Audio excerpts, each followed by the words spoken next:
Story 1. The Unopened Message. Submitted by Sherry.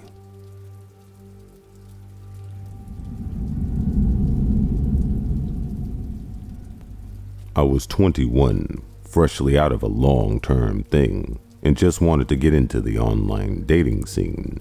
Downloaded the usual apps, swiped right and left, played the game. Mostly it was all good. A few awkward dinners, some decent conversations. Until Kevin. We matched, chatted a bit, and agreed to meet up. He suggested a park, which in hindsight was already a bad sign. But hey, it was broad daylight, and I'm thinking, what's the worst that could happen? I told a friend where I was going and when, just in case.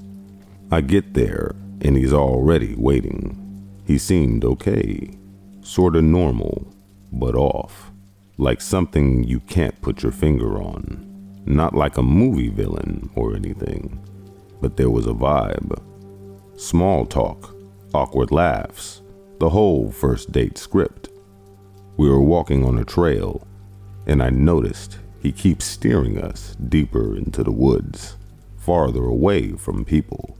Now, I am not an idiot, but the warning signs are definitely flashing by this point, so I made up some excuse about needing to head back soon, pointing out that we had walked a good distance and it would take a while to return. But he stops walking and looks at me. This is where it gets weird. He starts insisting we keep going, saying there's a nice spot up ahead, really secluded. He says it in this calm voice, like he's not trying to persuade me, but I've got alarms going off in my head. I tell him no, firmly. I'm done playing nice. He doesn't raise his voice or anything, just insists again that we keep going. That's when I noticed he positioned himself between me and the way back, and he keeps glancing at his phone. I didn't feel fear like you do in the movies. It felt coldly logical. My mind was crystal clear, and I knew I had to get out of there. So I started calculating. The sun is setting. We're far from the main path, and nobody really knows exactly where I am. I remember the self-defense classes I took in college. Target the eyes, throat, and groin. I look at Kevin and give him a fake smile. I say, fine, let's keep going, but I have to tie my shoelaces first.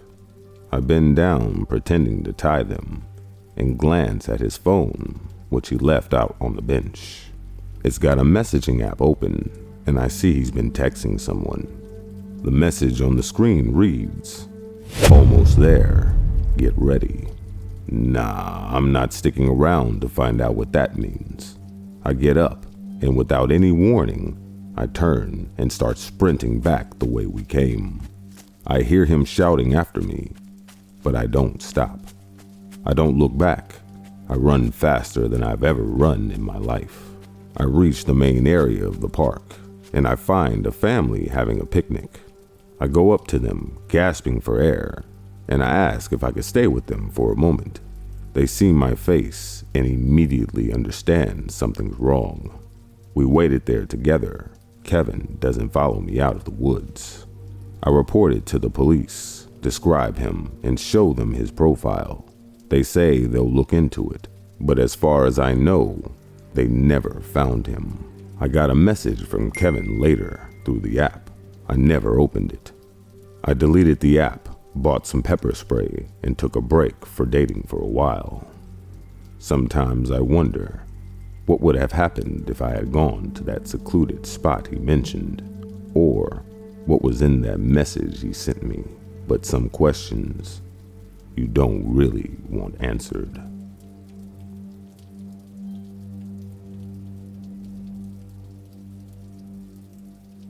Story 2. The Swipe that didn't flicker. Submitted by Veronica.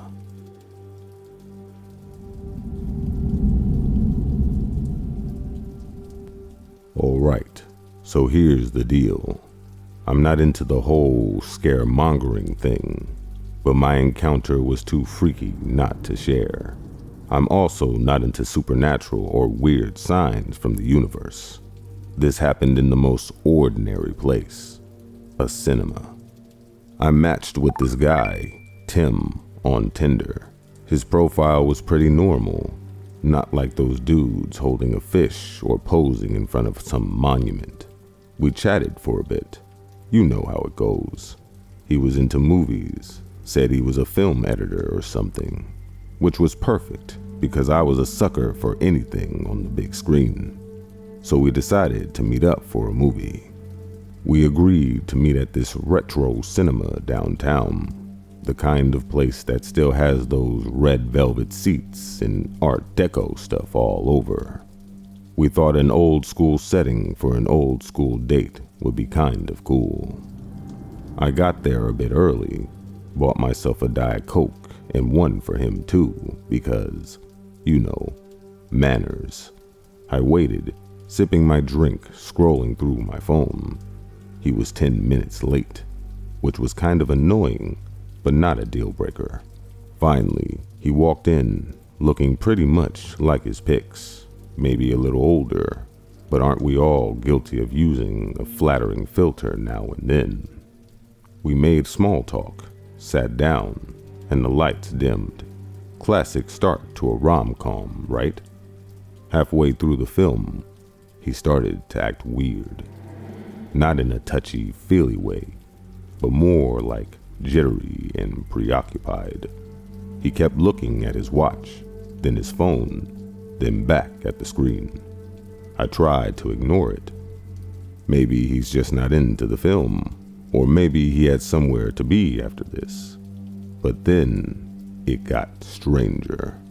He leaned in and whispered, "Can you hold on to this for a moment?" He handed me this small unmarked envelope. No logo, no name, nothing. Just a plain white envelope. Before I could say anything, he was like, "I'll explain later, promise." Now, you would think that would be the cue to bail, but morbid curiosity got the better of me.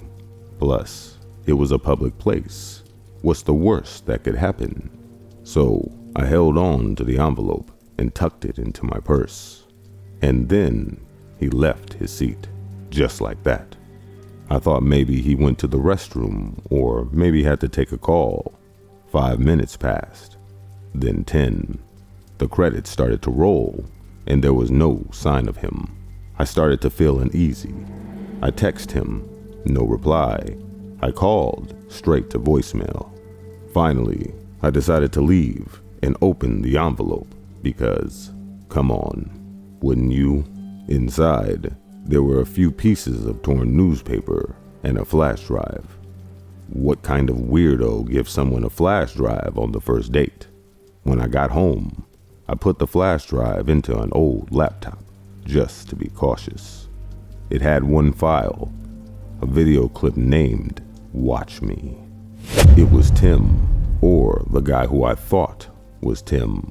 He looked nervously into the camera and started talking about how sorry he was that he had to leave, but something urgent came up, and it was related to his job. He said he couldn't explain over the app because it was not secure, but he'll be in touch soon. And then he said this: "If anything happens to me, give that drive to the police. It's important."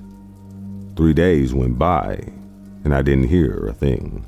I couldn't even find his profile on the dating app anymore. It was like he vanished into thin air. And maybe I should have gone straight to the cops, but what would I even say? I had nothing but a weird video and some torn newspaper. On the 4th day, I saw the news. A local man, an actual film editor, had gone missing. His face was on the screen, and it was Tim, but his real name was Ron. My stomach sank. They found his body later that day, and it was ruled an accidental death. I turned in the flash drive to the police anonymously. They never contacted me, but the investigation took a sudden turn. It became a homicide case. I never heard anything after that. No updates, no thank yous, nothing. It was like I never existed in that chapter of whatever story was unfolding. I think deep inside, I'm really scared. What if the person or people who killed Ron find out I gave the cops the info? I don't feel safe, but I can't tell anyone.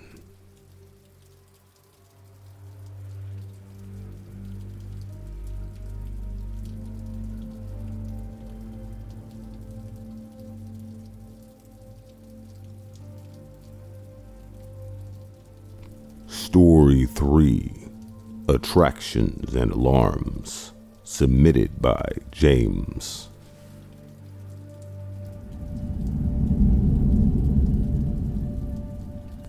So I was just on Tinder, just swiping away like you do on a boring Saturday afternoon. Came across this girl, Claire. Cute, interesting bio, seemed fun. Said she loved roller coasters and all that jazz. So I think, sweet, a match, and shoot her a message. We chat for a bit, and things are going pretty well. We decided we should meet up. I'm like, why not? Sounds good to me. So we decided to meet at this amusement park. You know the kind. They've got rides that make you puke, but also those carnival games and stuff. Kind of a cool place for a date. I figure I get there a little early and wait for her by the entrance. So Claire shows up, and she's just as cute as her photos, maybe even more so. We do the awkward hello thing, and then start wandering around. We go on some rides, eat some overpriced amusement park food. Honestly, everything is going pretty great. But then I noticed this guy. He's tall, quite huge, dark hair, and has this heavy jacket on, despite it being warm. First saw him when we were at the top of the Ferris wheel. He's just standing there, looking up. Could be anyone. Could be looking at the ride, I figure. But then I see him again when we're getting some cotton candy, and then again near the bump cars. Now I've seen enough movies to start thinking something's weird, but I don't want to freak out Claire.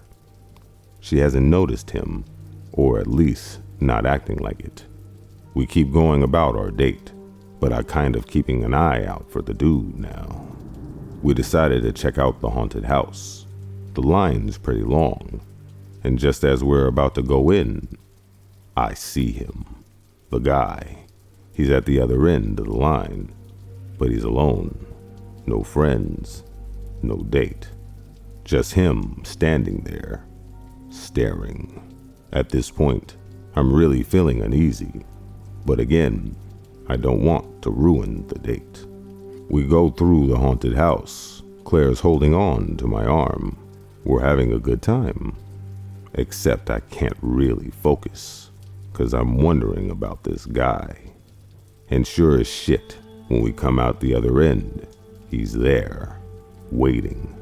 This time, he's leaning against a tree, flickering his lighter off and on again. We walk past him, and as we do, he says, "Hope you kids are having fun." I don't know how to respond. I just kind of nod, and Claire gives a little wave. We start walking away, and I hear footsteps behind us. I look back, and it's him. He's following us, not even trying to be subtle. At this point, I'm freaking out inside. My mind is racing through all the worst case scenarios. We're in a crowded place. It's not like he's gonna pull anything here, right? But what if he follows us out? And what if he's got a car? What then? Claire suggests we go on one more ride before calling it a night. I agree, but on one condition. It has to be a ride where we can see the exit from the line. She's puzzled, but goes along with it. We pick up one of those spinning rides that lifts you up in the air. Sure enough, the guy is in line behind us, close enough to hear us, but far enough to not be obviously stalking. The ride starts and we're lifted up, spinning in the air, and that's when it hits me. I have no clue how I'm going to handle this. I don't even know what this guy wants, but it's clear as day he's not just here for the rides. We get off, and I tell Claire we need to go. She looks confused, but sees the seriousness in my face. The guy is still trailing us, lighter flickering in his hand, and a smirk on his face that's just wrong. Like whatever's going on in his head is not good. So we're approaching the park exit, and I see a group of security guards. I tell Claire to go ahead and that I forgot something. I hang back and go up to them. I describe the guy, tell them he's been following us all night, and ask them to keep an eye out. I catch up to Claire and we walk out of the park. Just before we exit, I glance back one more time. The guy's there, stopped by security, arguing, but not getting through. I got Claire an Uber and made sure she got in safely, then called for myself. We text a bit after and said our goodbyes for the night, both of us feeling a bit unsettled, but trying to play it cool. As my Uber pulls away, I look back towards the amusement park entrance one last time. My stomach drops. The guy is standing there, just outside the park boundary, lighter flickering on and off in his hand. He makes eye contact with me, and that same eerie smirk spreads across his face. For a moment, I considered telling the Uber driver to step on it, to get as far away as possible. But what could I say? That I was being followed by a stranger in an amusement park? The words sound absurd even in my mind. When I get home, I lock all the doors, double-check the windows, and try to shake off the feeling that I'm still being watched. I can't though.